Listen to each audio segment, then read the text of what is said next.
What are you guys up to? Why are you so downtrodden all the time? Yeah. I'm not always the guy downtrodden. See, I think you glance over the articles where I am positive. I never see anyone. Like last week, I wrote one about. You write positive stuff. You use vocabulary even I don't get. I wrote about boron mirroring the wind shares. Okay, 1 out of 10 is positive. 1 out of 10. What's up? Well, you guys need anything? Oh, we did. So, if you don't mind, can we ask you a few questions about the summer? Sure. All right.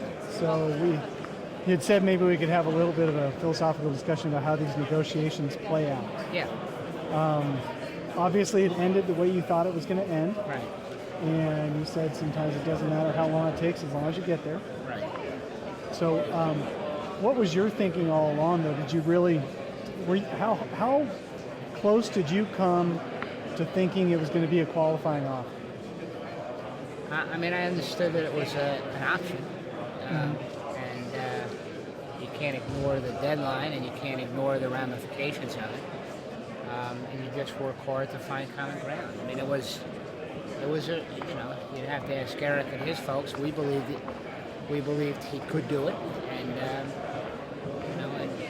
we didn't want to see that happen. I think if he had taken the qualifying offer, I would have personally taken it as a failure on my part and a failure on their part. So I wanted to make sure we got a deal done. So how important was the 5th year to the Sun side of things?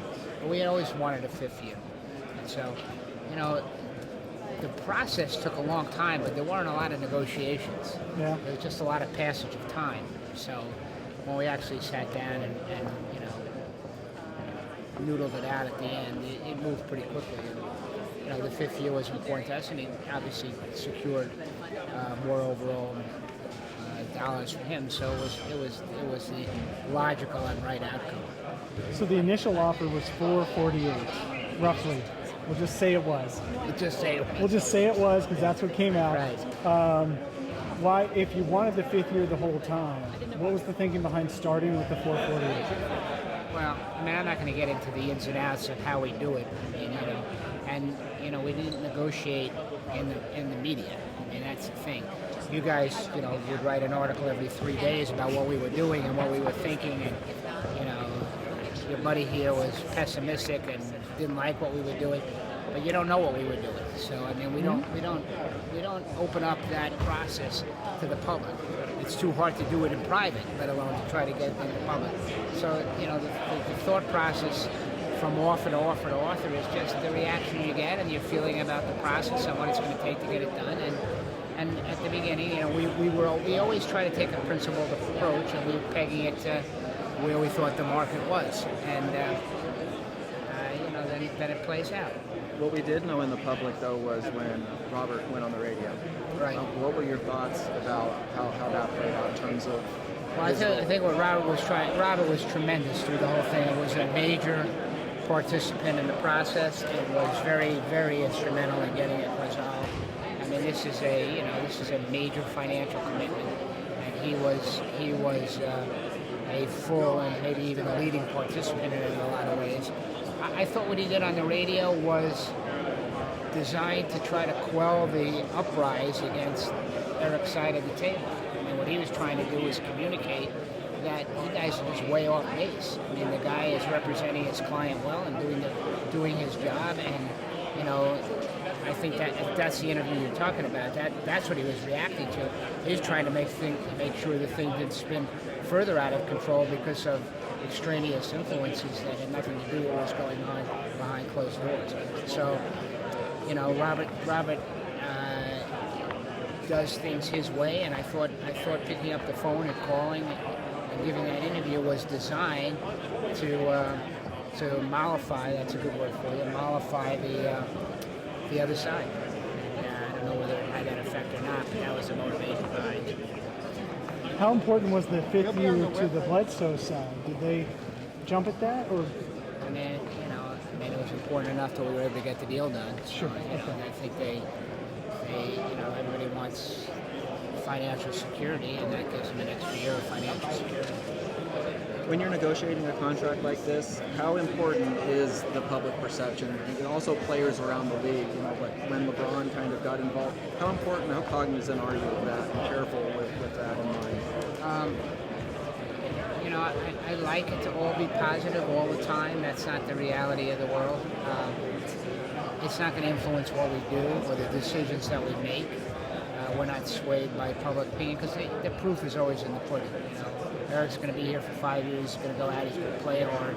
We were 23-11 when the two of them were here last year. And you know, the way people are going to assess the contract is, like I say, it doesn't matter how stormy the sea is as long as the ship comes in. They're not going to remember all the days in August and July when they were frustrated because it wasn't done. What they're going to assess is, did it turn out to be a good contract or not? Some people will say it was, and some people will say it was a great deal. Or it doesn't matter. What matters is where are we and you look back on it 5 years from now, did it turn out to be a good contract or not? And that, in my job, I have to live with that evaluation. But I can't be swayed by which way the wind is blowing on a particular day. But I do think, you know, having goodwill and having the public supportive of what, you know, I've been in both spots where they weren't supportive of what we were doing and where they are supportive. It's much more fun when they are supportive. So let's pull back a little bit from just Eric Bledsoe and talk about as a whole.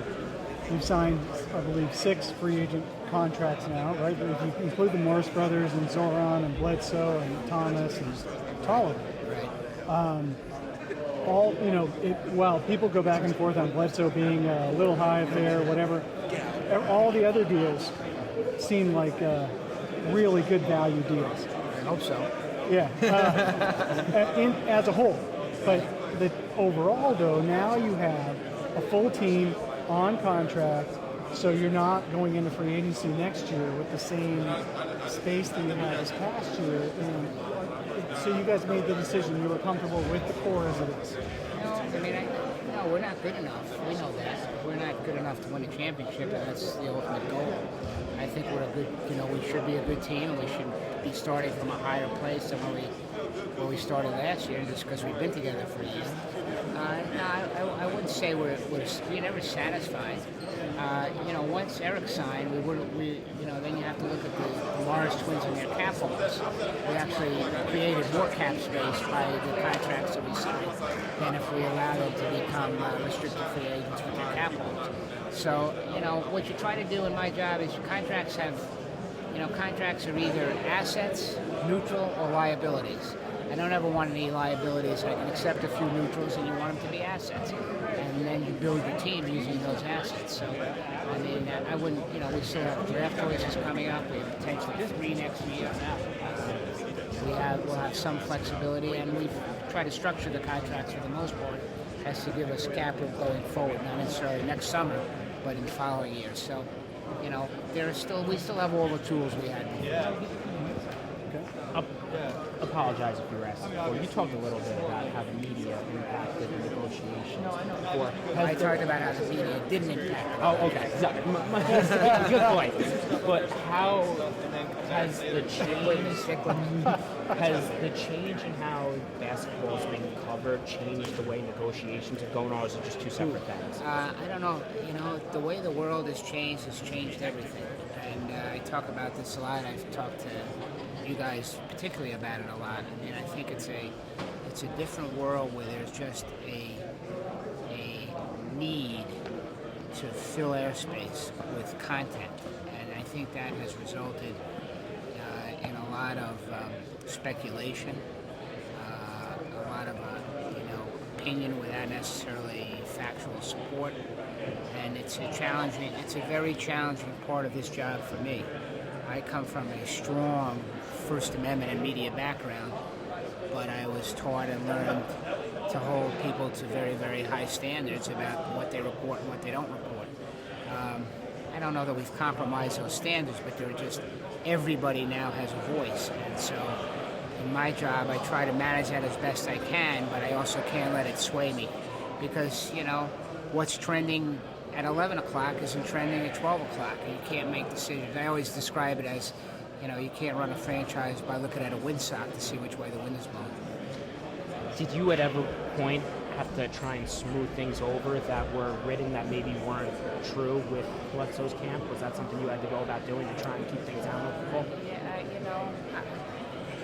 yeah, there are times where you have to try to explain. People speculate about the source of information, and the agreement we had all along is how we weren't going to negotiate in the media. And we didn't, for the most part. So with Bledsoe, the deal was a little bit different, a little unusual compared to lots of contract negotiations because of how it was protracted and in the public eye. How did that make things different or difficult from your end? How did you have to treat the situation kind of differently? You have to stay patient. You can't let the emotions of any given day force you to make unwise decisions. You have to stay patient and let the process unfold. And I don't think most people understand that a negotiation has kind of identifiable steps in it most times. Sometimes they're truncated and they're fast, and sometimes they're elongated and they're slow. And you just keep trying to work the process till you get it done. That's how I approached it. I thought my job was to make sure we kept our eye on the ball and stayed patient. And Ryan and Robert and I spent many, many hours talking about making sure we did it. You don't want to throw, probably not a politically correct phrase anymore, but it's still a good phrase. You don't throw the baby out with the bathwater. So let's talk about the fast negotiation. The Morris twins, My Marcus said average this is morning, pretty that was good. quick. We have a good average. Yeah, they said that came out of the blue. So you had not been spending all summer talking back and forth. It was just something that happened. I mean, we talked about it internally. It's something I thought we should do and wanted to do, and Ryan and Robert agreed and Jeff agreed. But the actual negotiation was pretty quick. So you guys came up with the market value pretty quickly, and the. I did something I'd never done before. What's that? I did something I'd never done before in my life. First of all, I'd never negotiated 2 contracts at once with 2 brothers that were twins. There's that, yeah. So once we agreed on the amount of money, I gave them the first crack at how they wanted to divide it up. Oh, really? How did they respond to That's that? interesting. They responded. They had an answer. They had already talked about it. I just didn't want there to be any disconnect because what I knew would happen. Their best advocates they're each best advocates for the other one. So, Marquise is going to be worried about what Marcus is getting, and Marcus is going to be worried about what Marquise is getting. And so I didn't want to mess up that dynamic, and I gave them a chance, and they came up with a good solution. So you came to him at 52 for 4 years, and you said, "Tell me what to do." Yeah, no, I said, I didn't tell Split them. it. I didn't put split it that way. No. I said, how would you guys think it should be divided? What portion should they break the bread in? Right, exactly. After your interactions with Rich Paul, what were your thoughts on your interactions with him during negotiating the contract? I think he's up and coming and bright guy. He and Mark Termini did very well by him. Did Markeith or Marcus ask for any insurances about trades or anything like that when they signed the contract? What do you think? Probably. Well, sign as long as we never leave. The answer to that is, we want them here. We know they're better together. They push each other not only as players but as men and representatives of our community. And what I said to them is, look, we're not going to give you any contractual assurances. We can't. The rules are pretty strict anyway. The best way you can ensure you're together is to play well and be successful and work hard. I'm confident they'll do that. Concerned at all that approach would backfire on you at all? I'm always worried. I worried about everything, but You knew him enough. I thought it would give me at least give us at least a starting point. If they came back with something crazy, we would have had to talk it through. Right. But they have such a bond between them that I figured they'd already figured it out, and I'd take a chance that maybe they get it right. And they got it, might not have done it exactly that way, but they got it close enough. Good split. All right. Okay. Thank you very much. Thank you. Thanks. Appreciate Good luck. it.